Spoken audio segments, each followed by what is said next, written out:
Hey there, Escambia teachers! We know that you've got a jam-packed to-do list with all sorts of activities that you're trying to cross off, from taking attendance down to extra credit assignments. Well, are you aware that Focus makes it simple to award extra credit? If you have a minute, join the student data team as we go over this very topic, extra credit. Once you've created your assignment in Focus, leave the points box blank. Come over to that right-hand side and click Save. You'll immediately notice that extra credit is located here. When you're ready, you have the ability to add those extra credit points to the assignment, and you'll see the student's grade change reflected here. Now, a special consideration.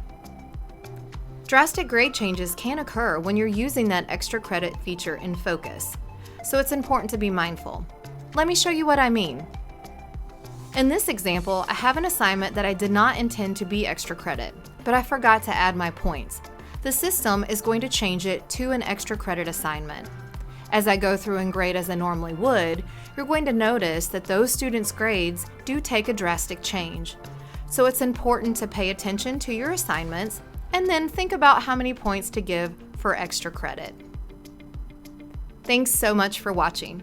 Be sure to check out our other recommended video that's here on the side and fill out our content request form so we keep making those videos that are just for you, because that is a Byte of Tech.